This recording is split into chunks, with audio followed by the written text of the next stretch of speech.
Hello, hello, and welcome one more time to the Chris Truby Show. That's CTS. And we want to thank you for joining us as we're just getting bigger.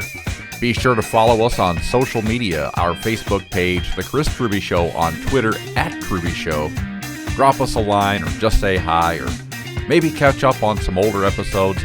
You won't be disappointed. We tackle everything on this show, folks.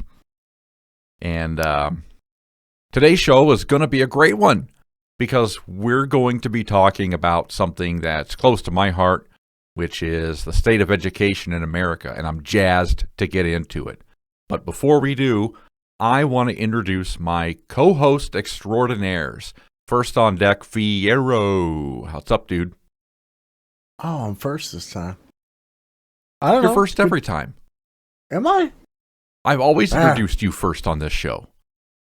Oh, okay. I feel honored. As you should be. Yeah. Oh, my goodness.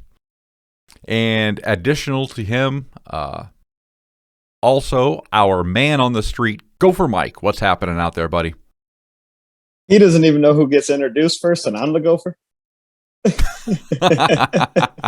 Who's been paying attention to this show?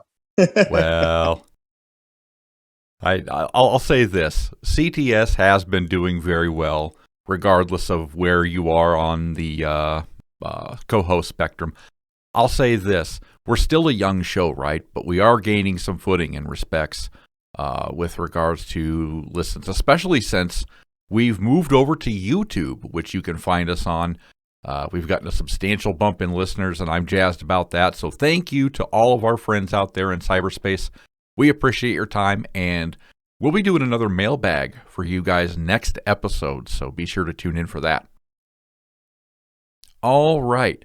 Our guest today is a school district counselor from Oklahoma City, and like I said before, we're super stoked to have her on here today so we can talk shop about public education. Please welcome Debbie Curry to the CTS. How are you today, Debbie? I am just fine, and thank you so much for having me. The pleasure's all ours. How are you enjoying this cold snap, by the way? Oh my gosh, it's too cold. We are not used to this here. We have been below freezing since last Tuesday, and we're not getting above freezing until next weekend, and it's just too cold. It's brutal. We could get up to 15 inches of snow, and that's just too much. How many? 15 inches.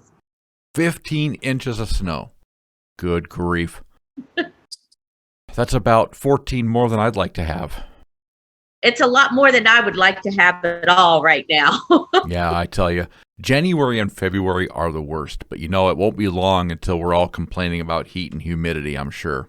I got a quick question for you as we start off. Pink Floyd once sang that we don't need no education. Were they right? No. I do think we need education.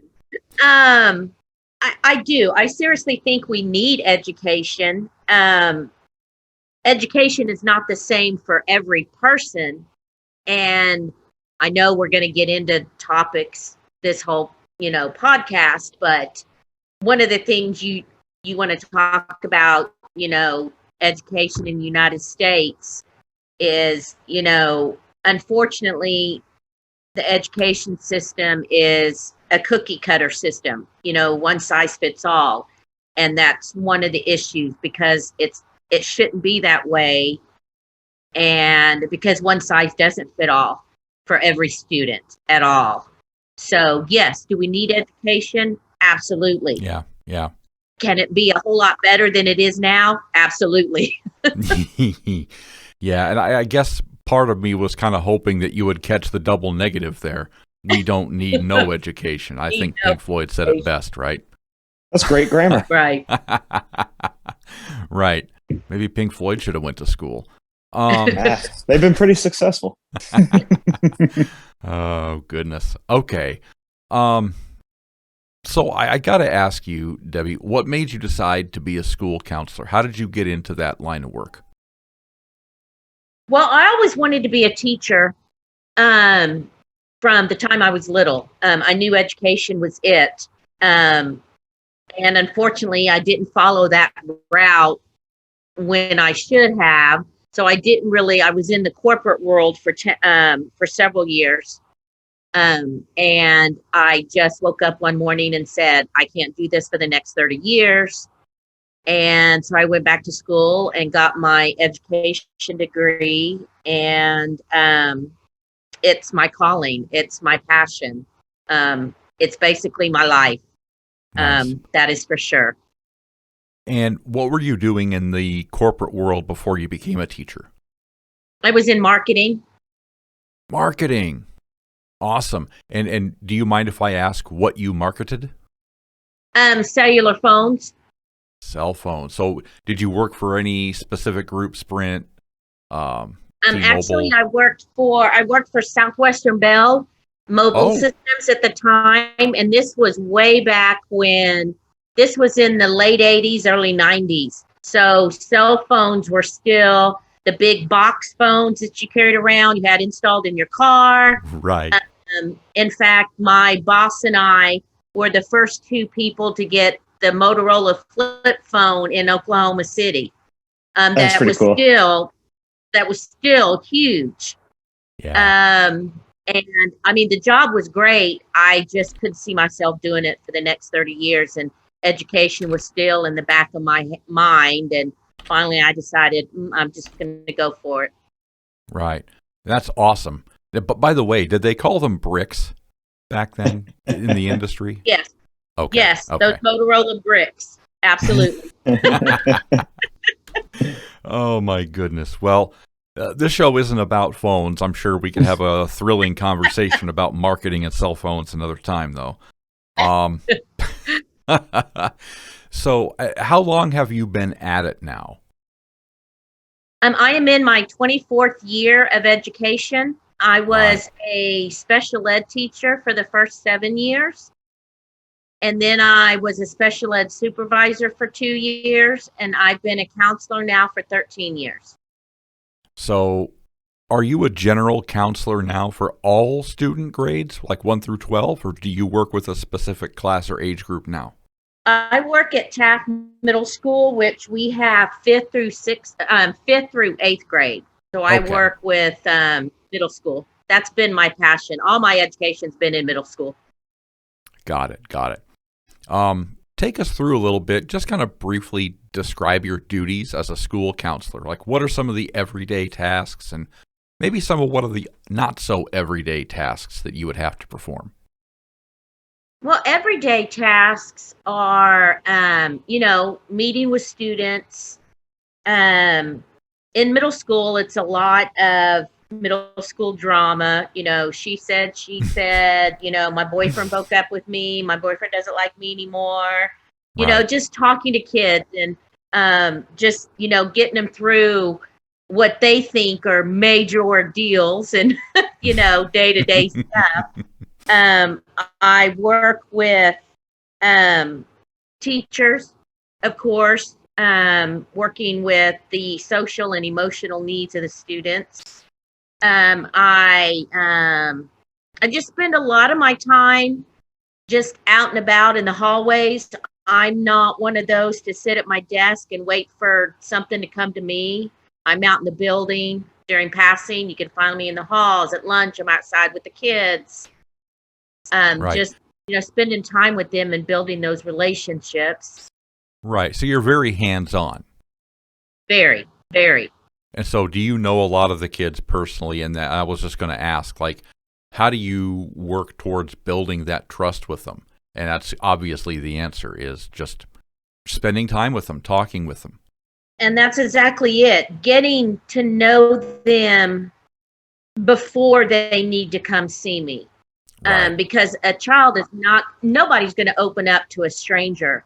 So that is the first step of any counselor. It should be is building those relationships. And the only way you can do that is to get out. Like I don't know very many other counselors that, we have 3 lunches because we have 4 grades and all of my lunches, I'm outside with the kids. I'm, walking around, I'm talking to them, I'm playing with them.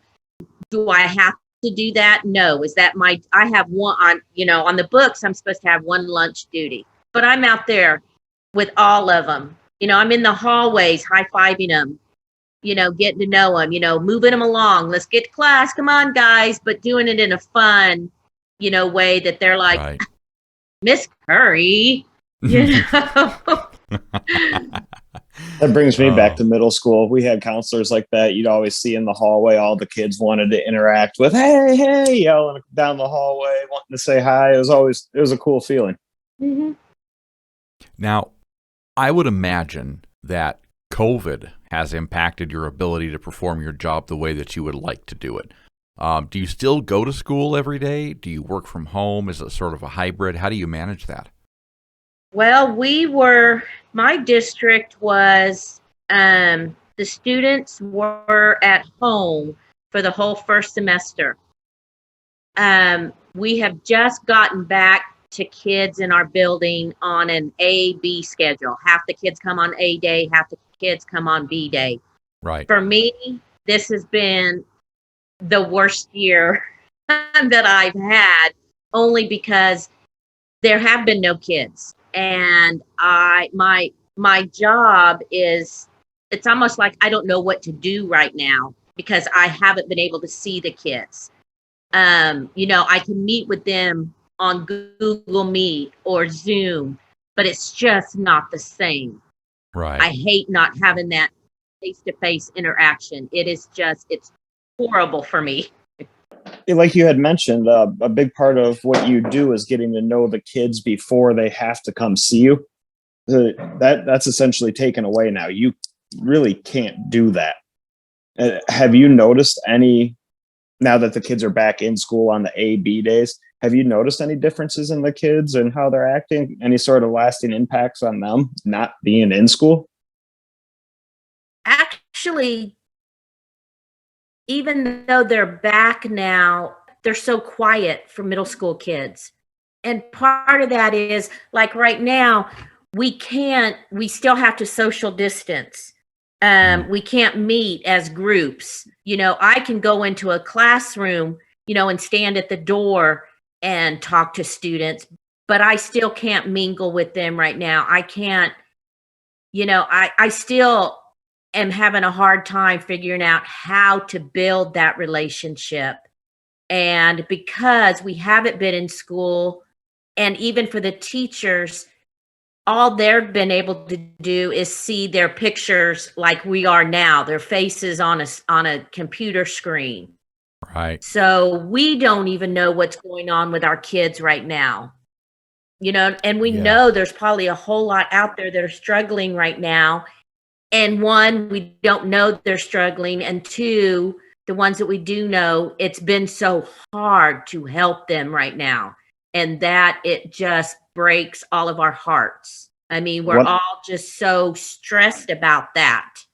A very helpless feeling, I would imagine. You have zero control anymore. I couldn't imagine that as a teacher, going from that to basically, there's nothing I can do right now. Yeah. Absolutely. And that's not, that's everywhere. Unfortunately, that's everywhere. And yes, it all has to do with this stupid COVID. My oldest son, he's in first grade, and talking to him about the virtual learning, it's totally lost on him. He doesn't remember at the end of the day, basically, what he did on Zoom throughout the day. And he misses the camaraderie, the friendship, which is kind of the secondary part of schooling. But I think that part of it focuses them on the first part of schooling, wanting to learn. So I think that's been a big lacking part, even getting him to want to do schoolwork and continue to go. It seems like a waste of time to him now, even though it's not.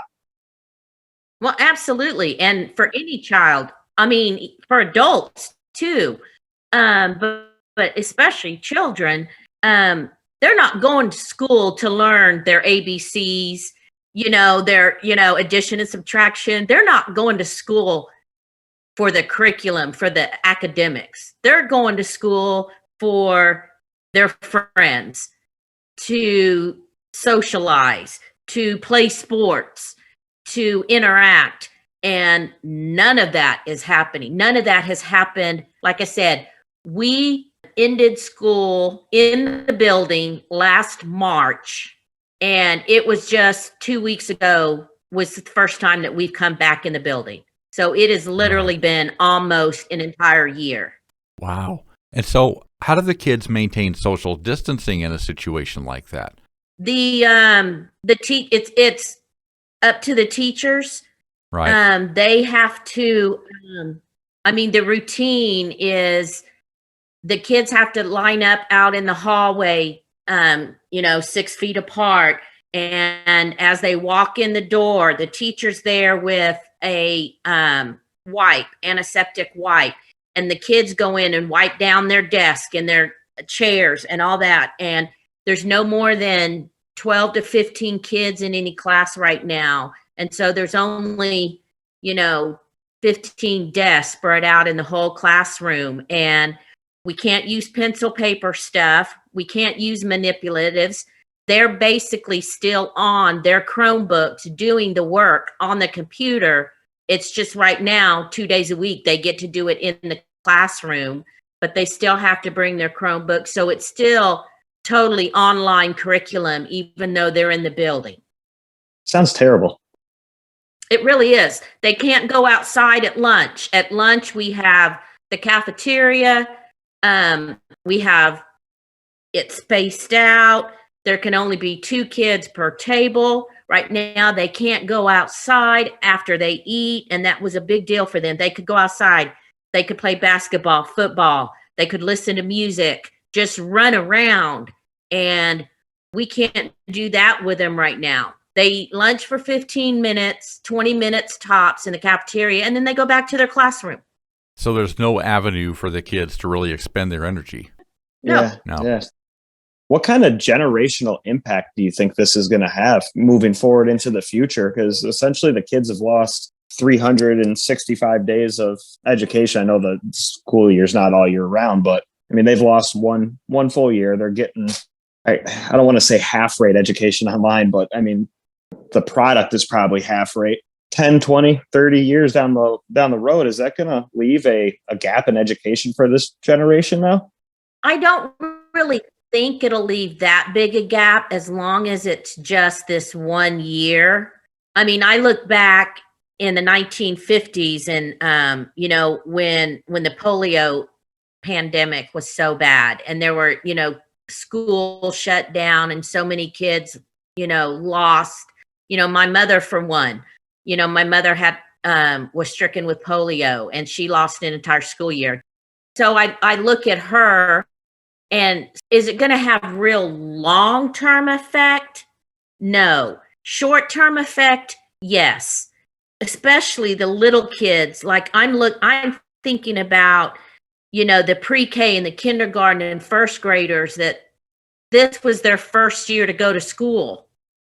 Well, come next year, God forbid we're able to open up the buildings and have normal school again. They're not going to know how to do school. Yeah. Even though they went for a full year, they're not going to know how to do school. Yeah, It's going to be a complete shock, like a culture shock. Yes. And I know, even the older kids, yes, they're on their Chromebooks at home and they're logging into every class, but I can tell you right now, most classes are not going the whole 50, 55 minutes. And kids, I know after an hour faculty meeting, because like all of our meetings, the staff, we have faculty meetings every Monday afternoon, and we're on a Zoom call. And after an hour, I'm like, I am done. I want off this computer.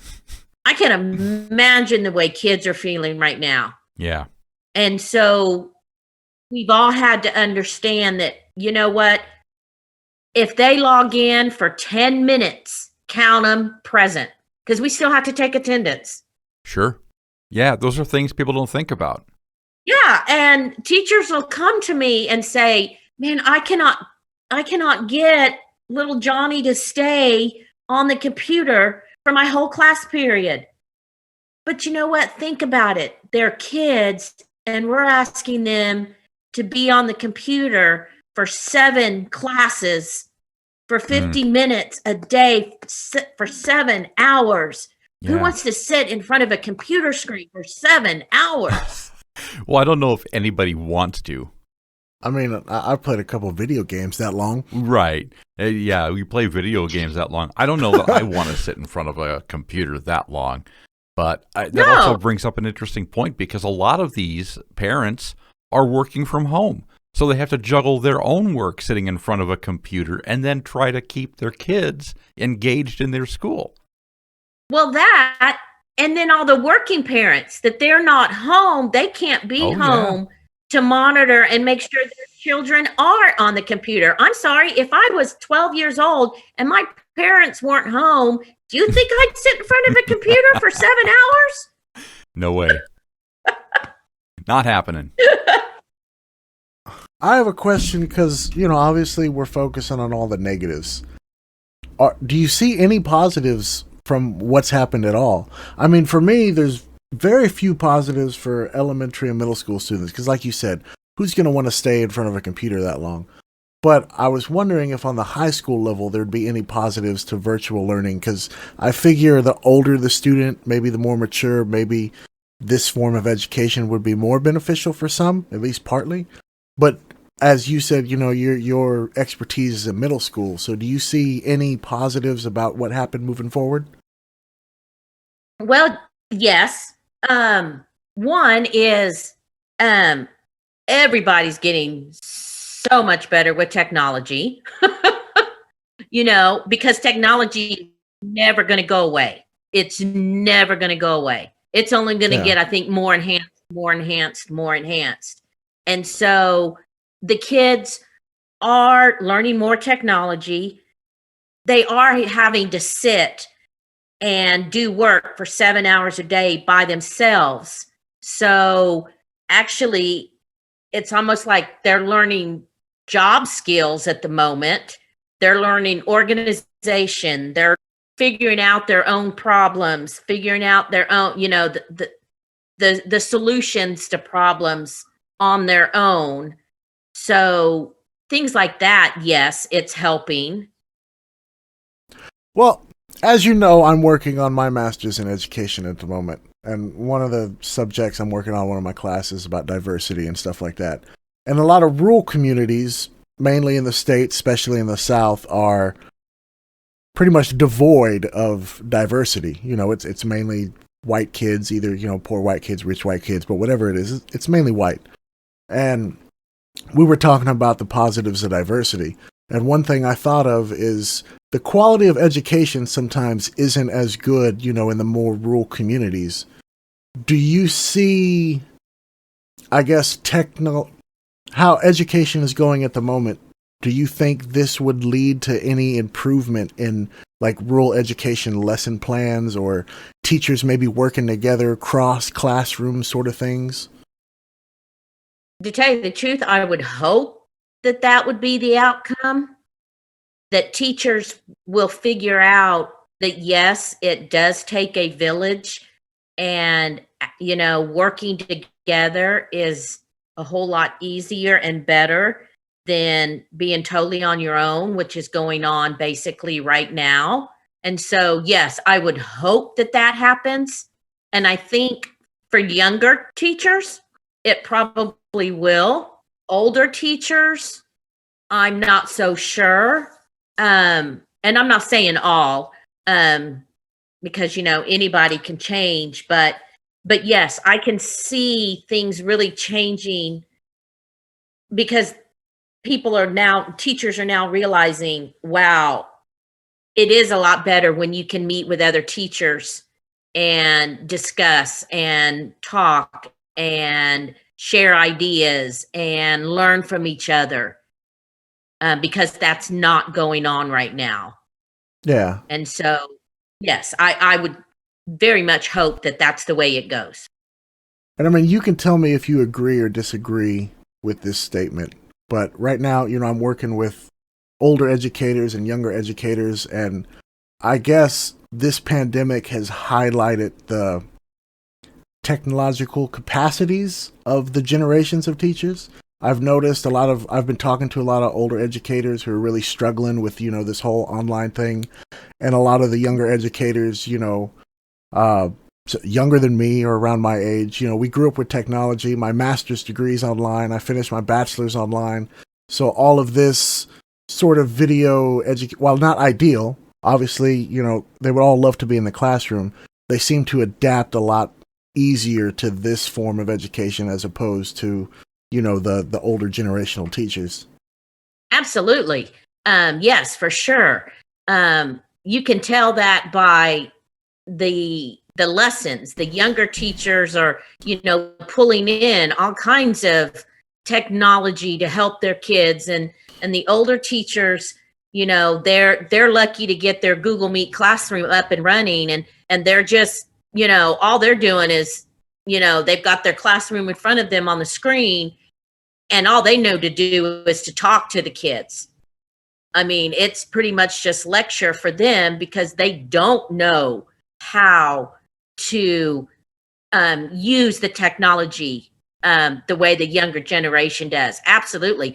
I've had to learn so much, and I'm not completely tech savvy, but I've been using computers for years, and I've had to go to younger teachers quite a bit and say, I need to do this, I need to do that. How do I do it?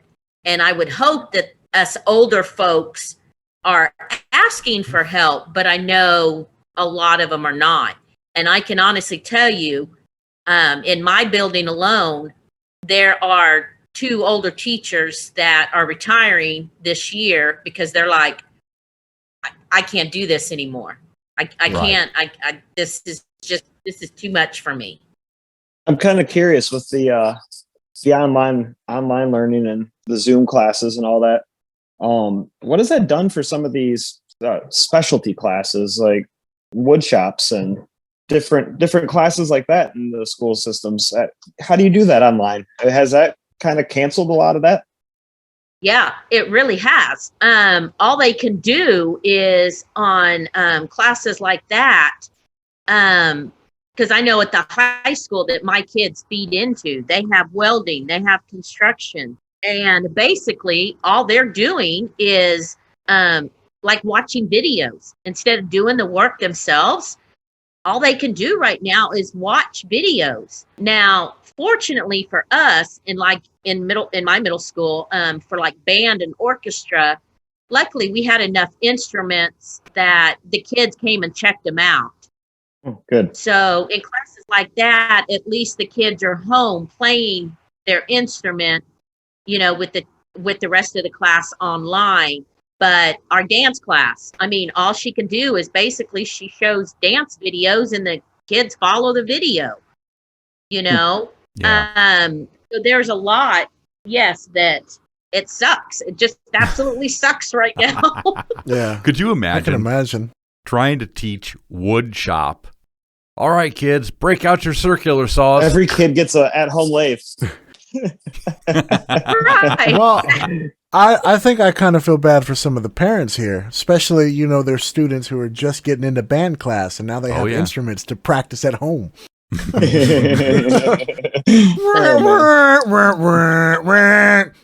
Little Timmy's getting so good at the trombone. Oh my goodness. And I wanted to ask you this because it seems like an appropriate topic to cover, but I can only imagine that from time to time, being a school counselor, you're going to wind up getting some pushback from either the parents or the students from time to time. Can you give me an example of something outrageous that you've gotten heat for in the past, where maybe you had the child's best interest in mind, and then for whatever reason, the universe just went, nuh-uh? Oh, wow. Yes, I'm a firm believer, especially in my district, making sure the students get all the information they can get. And my district is completely inner city school district, very, very low. My building alone is 98% free and reduced lunch. And several years ago, in fact, when I first got to Taft, one thing I wanted to bring in was sex education. All right. And yeah. In and Oklahoma.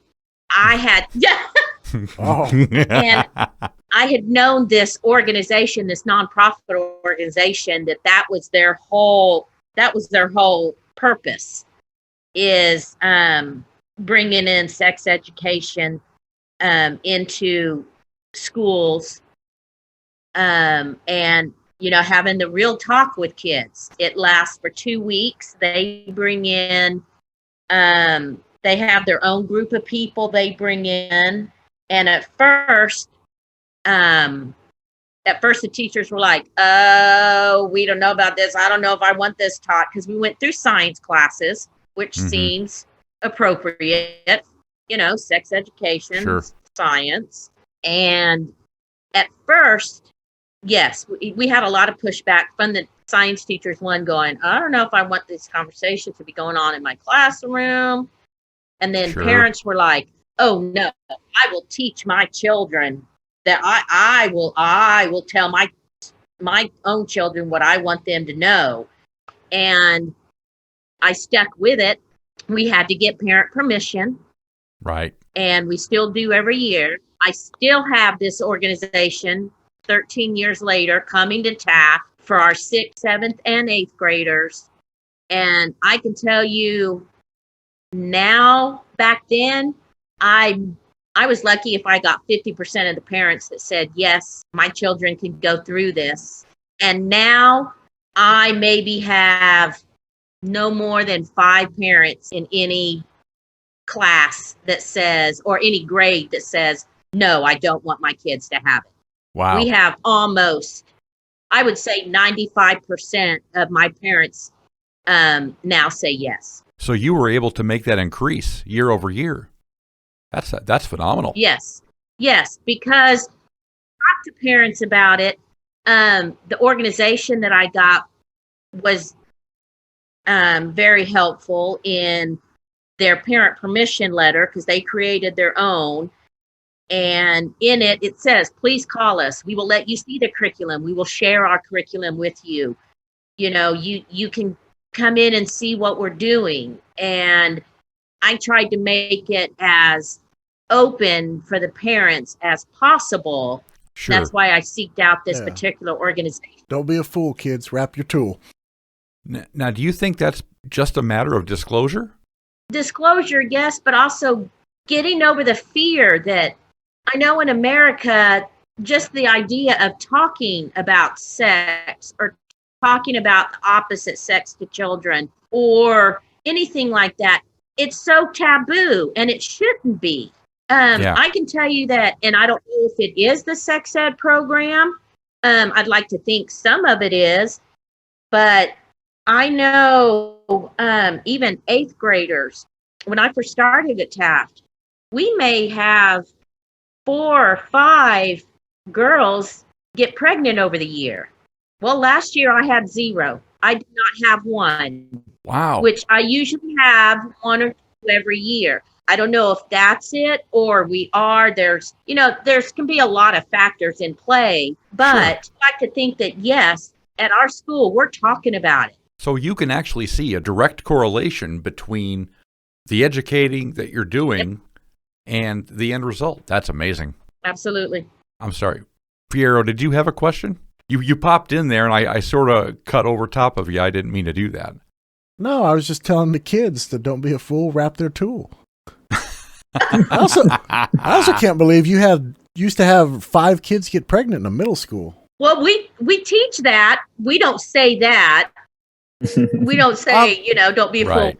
fool. Well, because we do. One thing this program does is it very much, it gets rid of, the silly talk. They spend the whole day saying, okay, kids, penis. Let's get this out. Let's laugh. Let's, think of every slang word there is. Now let's get the real stuff. But Schlong. Right.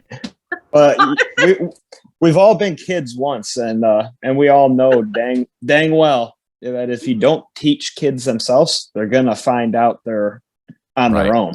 On So the I hub. mean, if you try, yeah, exactly. I mean, then they start going routes like that. I mean, it's better to get in front of it, teach them about it. Don't shy away from it. So that's awesome that you've noticed those results from bringing that in. Well, did you have any input in the curriculum? No. The nonprofit that we used, they had already had it all. And yes, when we first brought it on, there was a committee, administrator, me, some teachers, that we looked over the whole curriculum. We looked over all their lessons and, everything to see what it was. I mean, we didn't just, say, oh yeah, here you go for it. But because we looked at 2 or 3 different ones, Yeah. and we felt this one was the best. Kind of reminds me of how DARE was set up. When we had DARE, when I was in elementary school, they come in for a week, and that's kind of like the direct focus of at least part of the day's education, and then you graduate drugs, at the end. Right? Yeah. How'd that work out for you? Great. Yeah. Well, what do you see as the next step? Because obviously this is about sex education. And I bring that up because in September of last year, here in the UK, there was a new law that was passed where in schools now they're going to dedicate a section to families. And what I mean by that is they are trying to normalize LGBTQ families, whereas it's okay to have, a dad that's now a mom, or a mom that's now a dad, or 2 dads or 2 moms. And it's something that legislatively just happened last year. And obviously, with COVID, I think they're going to push it back until schools go back in action. But do you see that as something that might happen next, or? Oh, I don't know. To tell you the truth, no, I don't see anything like that happening anytime soon in the United States. It's real, and yes, we do talk about it, but as far as having a class or curriculum, no, I don't see that happening anytime soon. And if it does, it's going to take a long time. I can see like stuff like that happening on the 2 coasts first. Yeah. But moving into, in Oklahoma, where we're right in the middle of the Bible Belt. Woo! Yeah. With the success of this program in schools, I've noticed that Oklahoma educationally isn't ranked quite as high as literally every other state. What improvements do you want to see to the educational system in not only in Oklahoma, but in America as a whole? One of the things that I've been really focusing on, because I just want to know how it works, is the educational system in Finland. It's one of the best in the world. They have no standardized testing, very little homework, less school hours than we do. Teachers get paid more. I've been focusing a lot on that educational system. I also took a look at the Singapore system, which is also one of the best in the world, but is also notorious for overworking students to stressing them out to death. So I've been putting most of my focus in the Finland system because it produces some of the world's best results, yet seems to go against a lot of what the American education system is. Homework, tests, more class hours. So I was just wondering your thoughts about, I guess, that wide topic. Well, one, and I think one of the biggest things is if you look at a lot of the European countries and even some of the Middle East countries, as far as education, education is thought of as very important. Unfortunately, in Oklahoma specifically, and a lot of the United States, education is not thought of like it should. The funding is never there. You look at the funding of some of those other countries, and education gets the funding first, and then all the other agencies get it. In the United States and Oklahoma specifically, We basically get the leftovers. Everything else in a budget is done first, and then education is towards the bottom for funding. I mean, I look at, myself. I mean, I have a bachelor's degree. I had to go back and get a master's in order to be a school counselor. And my pay scale is nothing compared to what other professions that have to have a master's degree pay is. And teachers aren't thought of as, I hate to say the word, but I can't think of anything else to use. We're not thought of as professionals in the rest of the professional world. Wow. Whereas you look at other countries and their teachers are revered. Yeah. I mean, to be a teacher in some other countries is like a top job you can have. And in the United States, the people who are making the decisions, I hate to say it, but it really is thought of as those who can and those who can't teach. Those who can do, those who can't teach.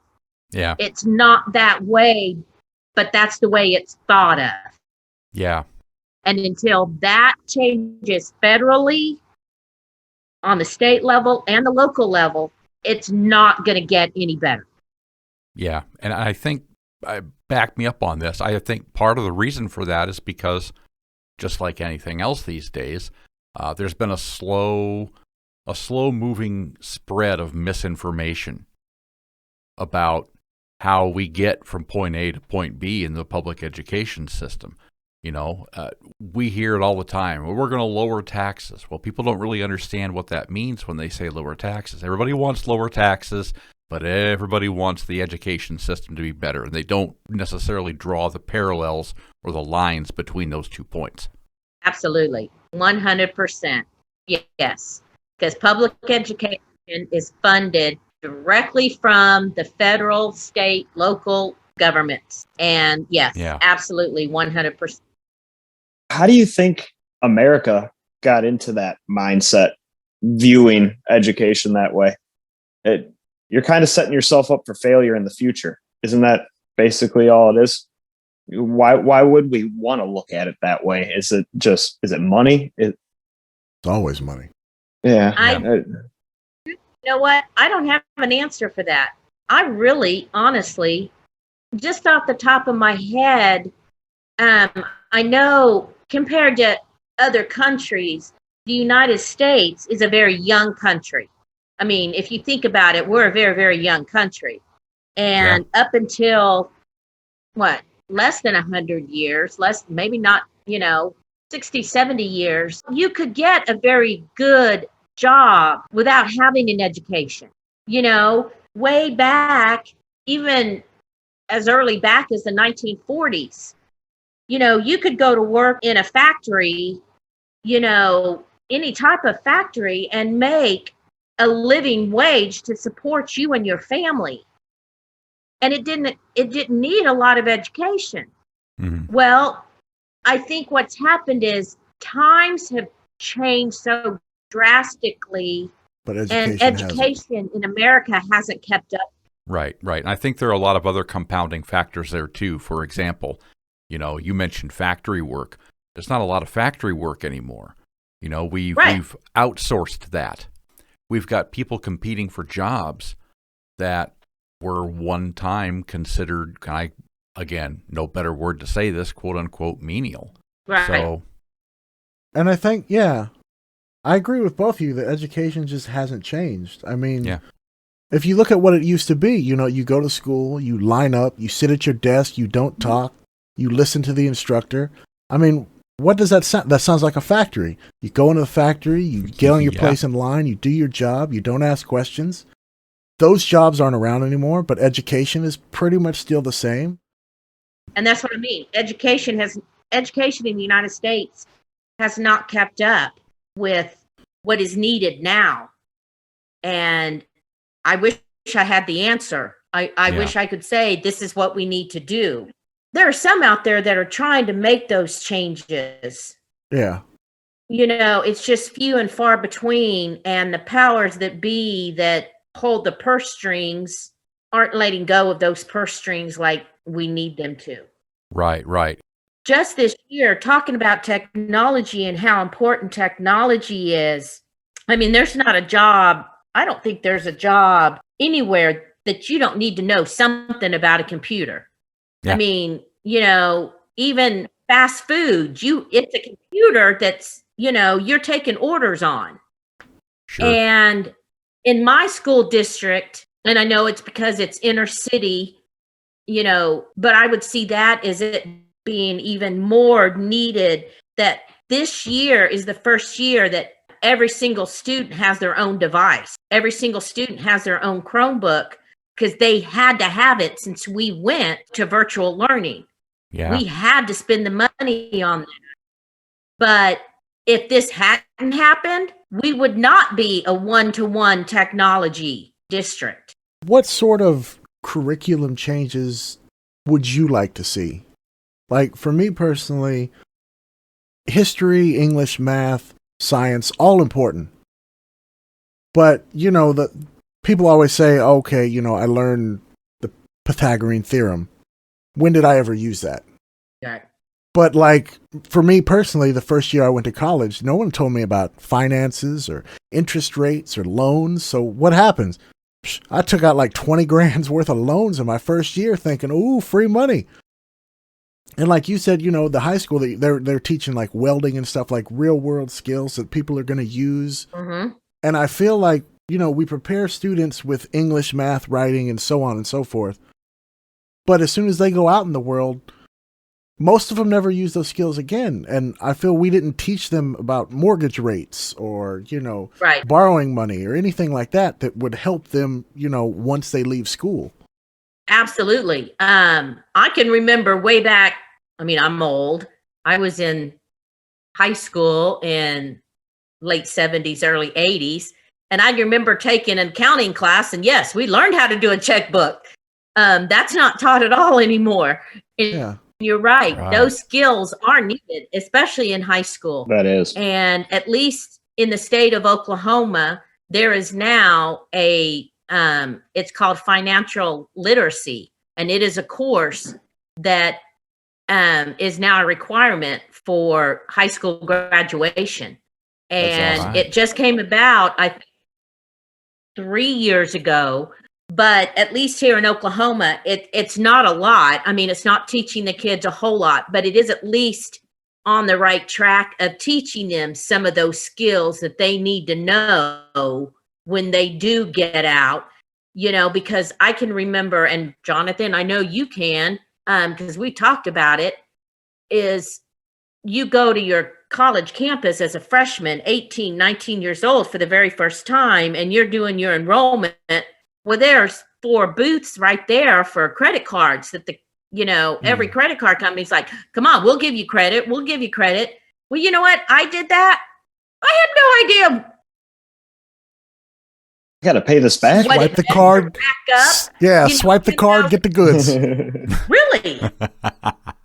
I mean, yeah. So I can say at least Oklahoma is trying to do something there with one semester course, but at least it's a start. There is some good coming out of Oklahoma, Jonathan. Hey,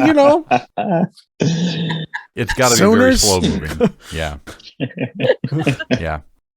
So, but specifically, is there anything that you think you would want to see changed? Like I brought up before, earlier in the podcast about Finland. They do less homework, less school, and somehow produce better results. So for me, I'm really trying to understand what we're doing wrong. Like, how do we give more homework? We do more class time, and we're falling behind. It's hard for me. I don't know. Because I don't think we're teaching what needs to be taught.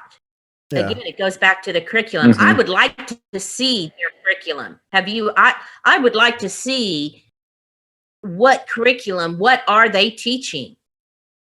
I can send you some stuff after the show, because I figure if we talked about it now, we'd be here another couple hours. Absolutely. And I don't know, without knowing what they're teaching and how it's set up, I really can't say I just know that one thing that I would like us to see, and I know they did this back when I was in middle school and lived in England. I don't know if it's still this way in the UK, Jonathan.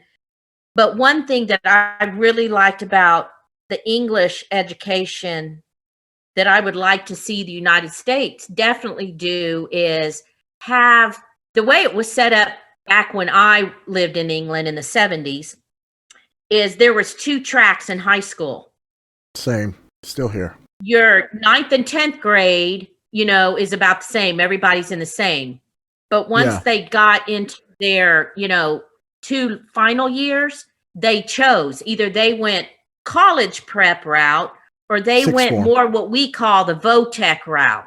Well, I was going to say sixth form, I believe, is the sort of VOTEC route, and A levels would be what you studied before you went to university.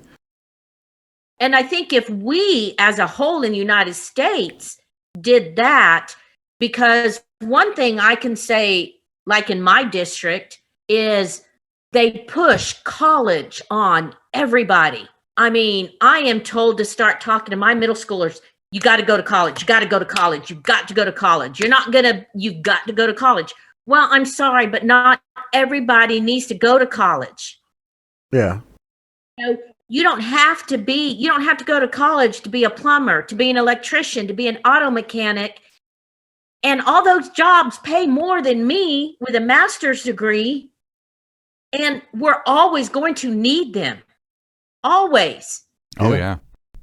And you don't have to go to college for that. We need to let the kids know that, yes, you can go to a VOTEC, and I've been told by people in my district, Debbie, don't talk about that. Don't share. Don't be as passionate about that. And I'm like, fire me, because I'm not going to stop.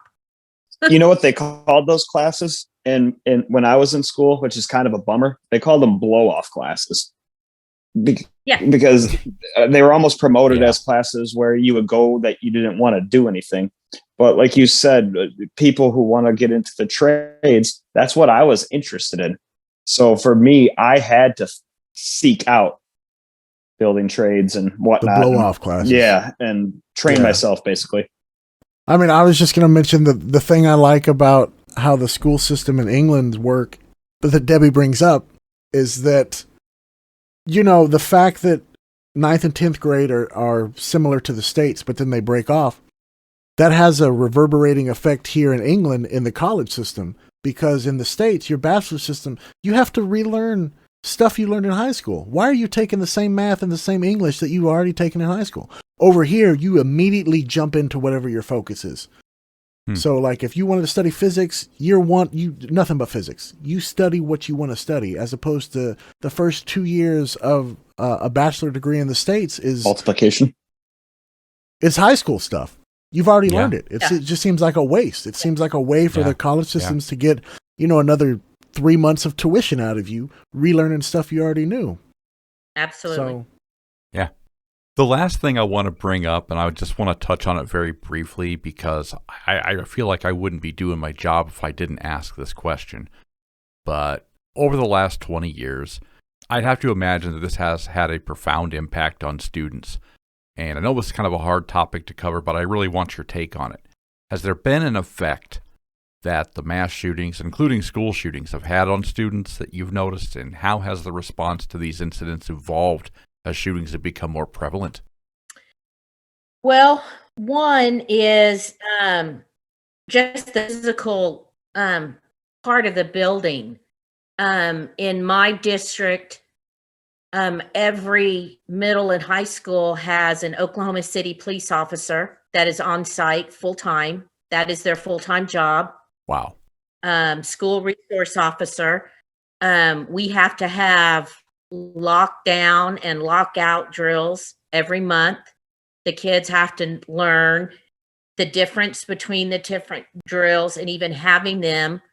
Just the thought of having all the doors locked in the building, that there's only one door. We have 6 doors that lead outside, and only one during the day can be opened from the outside. because we can't man 6 doors, all at once. And that door has to be manned by a security specialist. So just the impact of that, and just the students in middle school and high school, I think the kids are much more resilient, and it pretty much is, unfortunately, it's reality. It's a day-to-day thing. But Sure. especially for elementary kids that are coming in, them having to learn, oh my gosh, how do I get under my desk? What do I do if this code goes off? It's part of reality now, and it's just awful that, yes, kids do think about it. Yeah, I'd agree. I think that's awful. And yeah, it's awful because it's their reality. Yeah.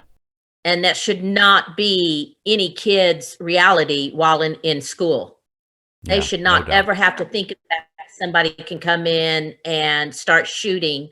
And it's reality. And it's one of the worst realities that our kids have had to suffer. It's something I thought of when I was in school, and I graduated 16 years ago now. From the time I was in middle school, it was always something on my mind.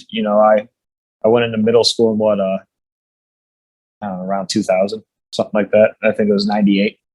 Well, all kids in my district, every single kid, they come in the building every morning. Their backpacks have to be searched, and they have to go through a metal detector. Yep. Yeah. I mean, it's just so wrong. But again, it's reality. Yeah.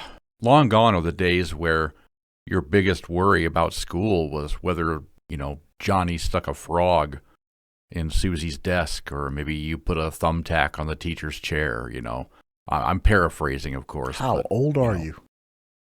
Right. See, but that's, Johnny sure gets into a lot of stuff. We'll see, but that's interesting because kids today don't know anything different. If it's been 20 plus years since Columbine, this has been going on. They don't know it any different. They don't remember a time when this was not a normal thing. And I think that's what's sad. Yeah, and that's what I mean by it's their reality. They don't know that there was a time that they didn't have to go through a metal detector. I mean, nobody, parents, teachers, students, nobody questions kids having to have their backpacks checked every morning and go through a metal detector. It's reality, and it has been, and it's horrible that is their reality now. Yeah.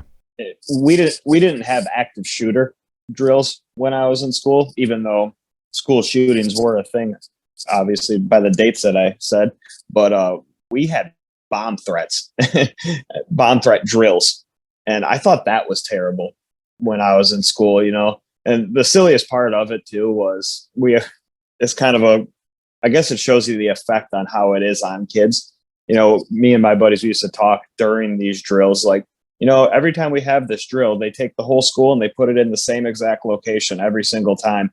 And we're doing these drills against bomb threats that could come from people who go to school with us. So you're essentially saying, hey, this is where everybody's going to be every time. We used to sit there and think, what are we protecting against? I feel like we're setting it up for it to be easier.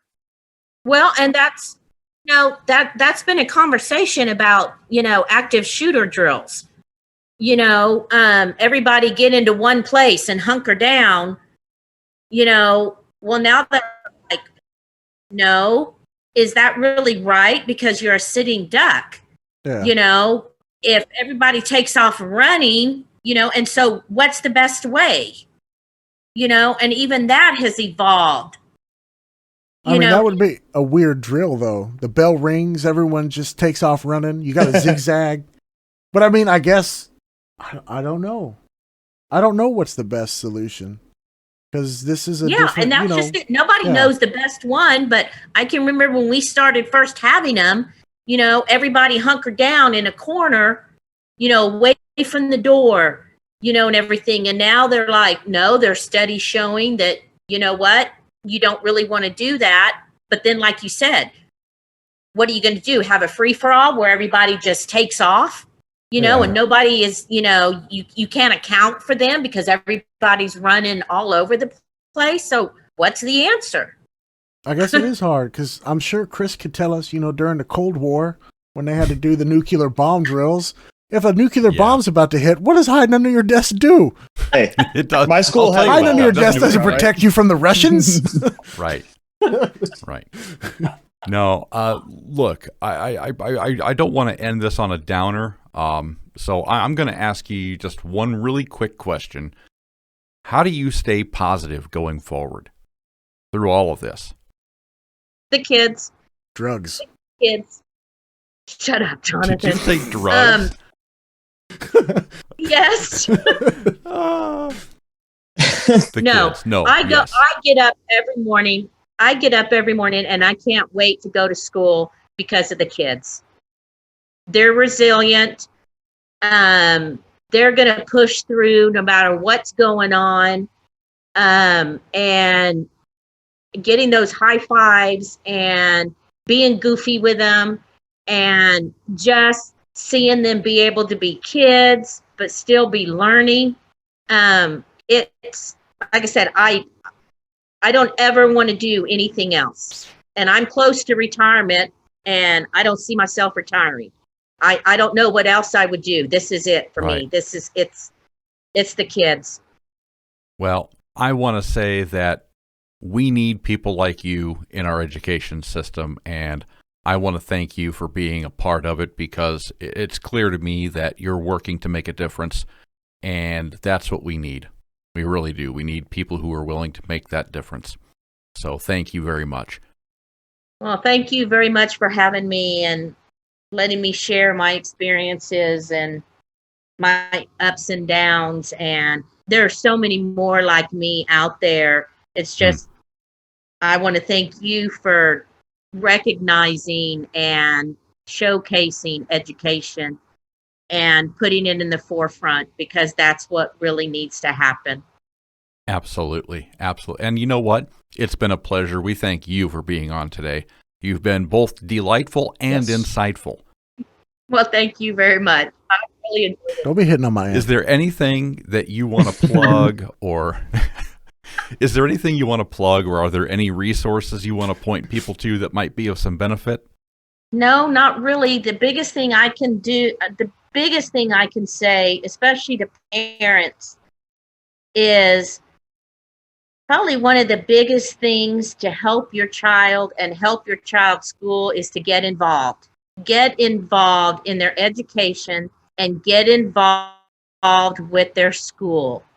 I don't care if it's, 5 minutes, an hour, whatever you can do to just get involved with your child's education and your child's school. That would make the world of difference in the majority of schools. Very well said. Very well said. And with that, I want to thank you once again for showing up. We're going to draw this episode of CTS to a close. I want to thank all of you out there in cyberspace for listening, and we appreciate your feedback, and we rely on your word of mouth to continue growing. So if you like what you hear, please share it amongst your friends. Drop us some love by giving us some stars or likes or high fives or hashtags or whatever else the cool kids are using these days. Be sure to subscribe on your favorite platform, including Spotify, iTunes, Spreaker, and now YouTube, so you never miss an episode. Just search for The Chris Truby Show. For Fierro and Gopher Mike, stay safe, everyone, and take care.